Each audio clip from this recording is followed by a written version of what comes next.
Aquí en el ADN de la noticia y ahora vamos a ir a esta entrevista exclusiva que logramos para el ADN de la noticia con el magistrado antimafia muy conocido por realizar análisis y también estrategias en la lucha contra el crimen organizado. Hablamos de Giovanni Tartaglia Polcini. Ellos en Italia implementaron un sistema que fue efectivo contra el crimen organizado. Sabemos que en Italia en algún tiempo atrás existieron mafias como la Cosa Nostra, la 'Ndrangheta, la Camorra actualmente, que también era un problema para la seguridad de los italianos. Y como tuvo una solución efectiva, entonces, él habla no de copiar, ¿verdad?, sino compartir la visión de aquellas personas que tienen un combate que tiene resultados, por sobre todo en las penitenciarías, que es un tema fundamental que ahora tocamos porque es importante, porque en el futuro, o sea, en unos meses o unos años atrás, vamos a volver a observar este hecho que ocurrió en Pedro Juan Caballero, porque todavía no estamos preparados como para ordenar nuestro sistema y tener una política criminal que vaya directo a la reforma penitenciaria, porque como decíamos,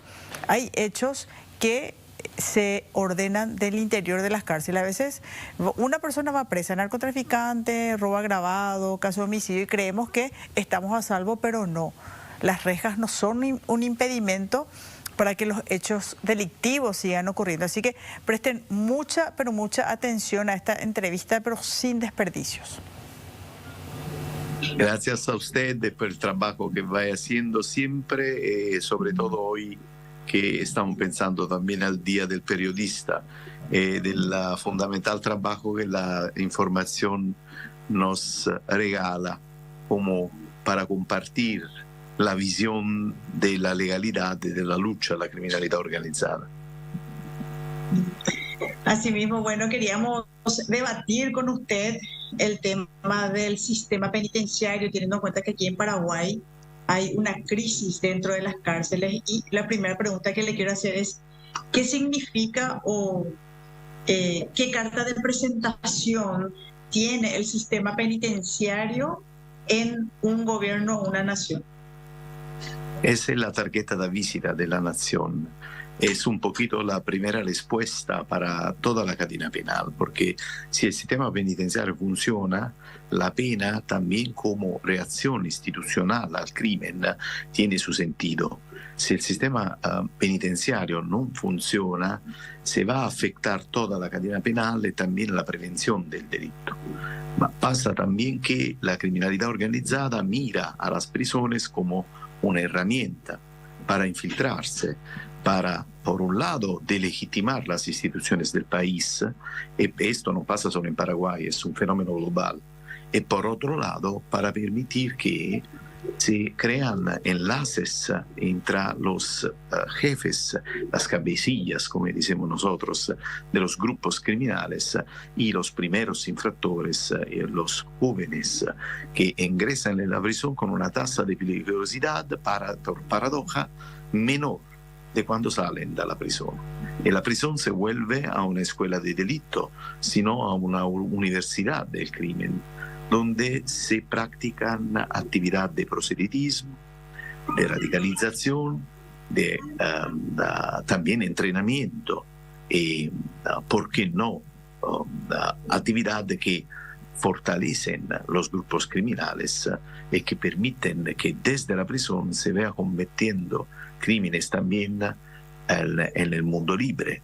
Y en algunos casos tenemos también evidencias a nivel internacional de delitos cometidos al extranjero. Ahora, ¿cuál sería una solución para poder combatir la criminalidad organizada dentro de las cárceles que repercute inclusive fuera de los muros de una penitenciaría? Muchas veces se debate sobre esto a nivel internacional. Tenemos dos ideas, entre ellos muy distintas. La primera es la consideración de las, así dicha, mano dura, que es un poquito una reacción casi militar, ¿no?, al tema de la criminalidad organizada. Y otra es un poquito más compleja, es aquella que nosotros tenemos en preferencia, porque es en el ámbito de los principios del Estado de Derecho.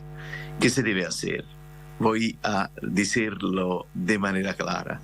Primero, se trata de capacitar los operadores penitenciarios y la policía, las guías penitenciarias, para hacer que ellos sean en línea con los estándares internacionales. Segundo, se trata de fortalecer el sistema penitenciario en su conjunto. Hablo de fortalecimiento institucional a nivel organizativo. Tercero, se trata de modernizar el marco normativo sobre el tema de prisión y también considerando la necesidad de una modernización de la infraestructura penitenciaria. Después se pasa un poquito más a nivel sofisticado, por ejemplo, a especializar las guías penitenciarias también en la actividad de monitoreo y de inteligencia al interior de la prisión para no permitir que se cometan delitos, que se haga proselitismo, reclutamiento, entrenamiento, en algunos casos radicalización de los presos. Y tenemos evidencia en el mundo que esto puede nos conseñar algunos resultados que son exitosos. La Unión Europea tiene, por ejemplo, muchísimos programas en los cuales yo también soy involucrado, que tratan de estos temas, sea a nivel regional, sea a nivel bilateral, pero no se trata de trasplantar modelos, sino compartir una visión única e entender que aquel que pasa, como usted me ha dicho, en Paraguay hoy en día, no es un fenómeno aislado que afecta el país, es un tema que se pone en todos los países del mundo, a nivel diacrónico, ¿no? En algunos países antes, en otros países después. El tema es que el modelo de prevención y de combate debería ser lo mismo, porque ha mostrado resultados buenos. Voy a hacer algunas específicas representaciones de ejemplo, también de paradoja. Por último, un país en Latinoamérica ha tenido un tema similar, sino peor que Paraguay, y me refiero al Ecuador, donde desde el 2021 al 2022 hemos tenido casi 1.000 muertos violentos en las prisiones, aplicando a través de un programa de la Unión Europea de Emergencia los estándares internacionales, y hablo solo de las prisiones. Este número se ha bajado desde 900 y pico a 50 en el mismo periodo de tiempo, capacitando, fortaleciendo y modernizando el marco normativo. En el mismo momento que esto pasaba en Ecuador, el Ecuador ha vivido la más grave crisis en el mundo libre, que lo ha dejado de la posición de uno de los países más seguros de Latinoamérica al menos seguro, como todo el mundo sabe. Ahora el presidente Noboa está intentando con algunas políticas de retomar el control, ¿no?, de la institucionalidad y también de la legalidad. Y esto es un ejemplo. Si pasa donde tiene crisis, como pasó en Ecuador, este tipo de abordaje puede ser útil en todos los sistemas.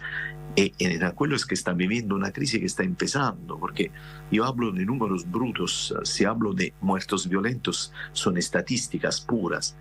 Y me permito también de añadir que la retoma de control del sistema penitenciario es una demostración de la fuerza de la ley, porque la ley que lo pide no es un gobierno, un otro gobierno, una institución o una otra institución. Y por esto, cuando nosotros hablamos de los pilares de nuestra metodología de abordaje, capacitación, fortalecimiento institucional y marco normativo, está un cuarto pilar que no podemos olvidar, que es exactamente la cercanía de la sociedad civil, de los medios, de la academia y de la universidad, del sector privado, de todo un país en su conjunto, que toma en cuenta que para ganar contra el crimen organizado es necesaria una unidad. Yo soy italiano, como usted también dicho, me desempeño por la Unión Europea hoy, no solamente por la Italia en actividad de asesoría internacionales, ma como italiano, acuerdo las palabras de Giovanni Falcone, uno de los más grandes jueces que la historia del mundo recuerda, que ha sido matado en el mayo de 1992 da una de las mafias al tiempo más peligrosa de la historia, que se llamaba Cosa Nostra. Ed è una facción de esta mafia que enfrentaba el Estado democrático a través de armas y de violencia. Se llamaban los corleoneses y corleonesi. Giovanni Falcone hablaba de la sociedad, incluido el sistema penitenciario, como una pedra, e della criminalità organizzata come una mafia liquida que se infiltra en la pedra. Si esta pedra, si esto sólido tiene faltas, la criminalità organizzata se infiltra donde busca e donde tiene estas faltas, exactamente a quel che passa se un sistema penitenziario non funziona. Ahora, respecto a algunos estudios que realizan sobre Paraguay, ya que ustedes tienen experiencia y eso es luego de muchos años de trabajo en una lucha efectiva contra el crimen organizado. ¿Qué organizaciones criminales o cómo se ve a Paraguay respecto al crimen organizado? Paraguay es un lugar estratégico por la criminalidad organizada porque tiene su territorio que es en línea con uno de los, ¿cómo lo podemos definir? Fulcro céntrico del transporte de las sustancias de droga a nivel mundial, pero no solamente de droga, también de armas y también por sistema de contrabando. Me refiero a la Triple Frontera, para ser claro.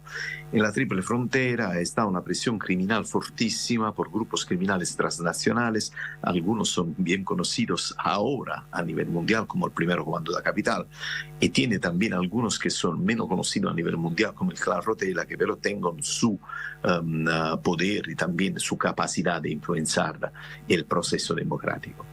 Y la Triple Frontera nos regala una idea que es necesaria. Si el crimen transnacional, nosotros tenemos que ser transnacional en nuestra organización. ¿A qué me refiero?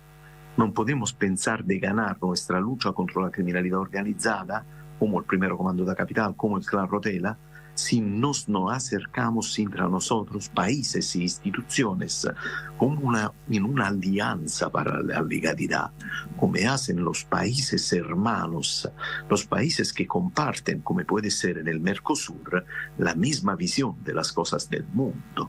Yo me refiero a la experiencia que hemos tenido en la Unión Europea, que es un proceso largo que hemos ganado, que hemos vivido, poniendo reglas comunes. Ahora tenemos también instituciones comunes, tenemos agencias comunes, tenemos una Procuraduría única en la Unión Europea que se ocupa de los crímenes más graves a nivel económico, por ejemplo. Y esta es la respuesta.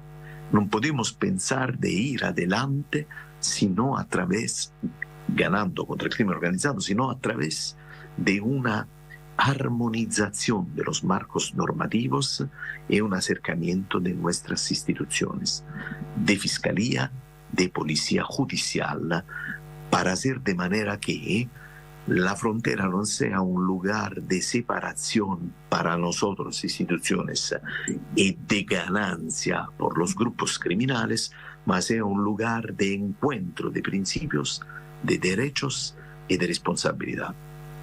Ahora, si no se combate efectivamente con puntos claves el problema penitenciario con una política criminal bastante fuerte y efectiva, ¿cuál sería el escenario? Para mí, la respuesta es que ya mucho se hizo en pasado.